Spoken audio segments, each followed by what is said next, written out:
In this video, we're going to learn about the basic structure and classification of viruses. In this video, we will be looking at the different characteristics of viruses and the structure of viruses.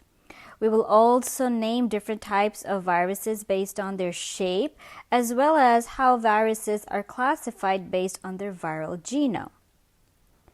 Viruses are considered as obligate intracellular parasites because they need a host in order to replicate. They replicate inside the host and hence they are intracellular, and they are parasites because they provide no benefit to the host they have infected. Whether a virus is living or non-living is controversial, but for the most part they are considered as non-living particles because they cannot replicate on their own. However, it should be noted that in spite of being considered as non-living, they can cause a lot of sickness and misery. Viruses are considered inert until they come in contact with the appropriate host. One thing to remember is that the virion is a term that is used to define a single mature infective viral particle. When we look at the composition of a virus, they normally comprise of a protein coat called as a capsid, and this capsid covers the nucleic acid that is inside the viral particle. The capsid of the virus is made up of many identical repeating protein subunits called as capsomeres. These capsomeres provide structural symmetry to the virus. In addition to the capsid, the virus has the nucleic acid which is covered by the capsomeres. This nucleic acid can be DNA or RNA depending on the virus. Additionally, depending on the virus, the nucleic acid could be either double-stranded or single-stranded. In addition to the capsid and nucleic acids, some viruses can have an envelope. This envelope is the outermost covering when it is present. The envelope is normally a phospholipid bilayer that can have proteins embedded in them. The way the virus obtains the envelope is that it gets it from the host. Thus, it normally does not have any information coded in its genome to make the envelope. As shown in this picture, we can see different viral particles in the cytoplasm of the host.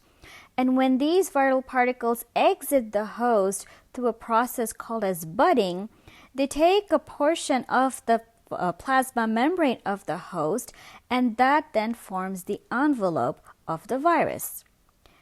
It should be noted that all these different components, like the capsomeres, the nucleic acids, and even components of the envelope, can be recognized by host cells, which in turn can alert the immune system of the host.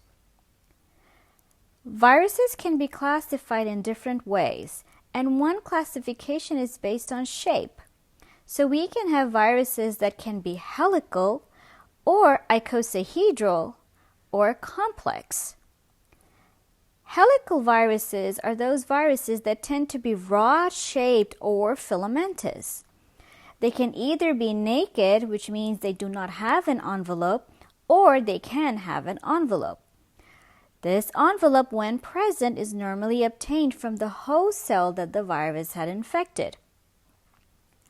Icosahedral viruses, on the other hand, have a capsid that has a definite shape, and this is derived from 20 triangular faces and hence forms an icosahedron. The icosahedral viruses can be simple or complex in nature, and the simple icosahedral viruses are those that do not have an envelope, while the complex icosahedral viruses do have an envelope. If a virus is neither helical nor icosahedral, then it is considered as a complex virus. Viruses can be classified based on the genome that they possess. This is referred to the Baltimore Classification, and we have 7 main groups of viruses in this classification scheme. The group in which the virus belongs to depends on the type of nucleic acid, which could be DNA or RNA.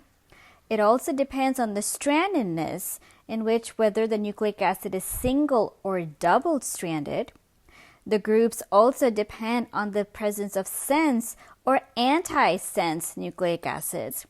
And finally, the groups depend on whether the virus encodes for a reverse transcriptase or not. Thus, based on these parameters, we have 7 groups of viruses. With this, we come to the end of our talk, where we learned about the different characteristics as well as structure of viruses and the types of viruses based on their shape and viral genome.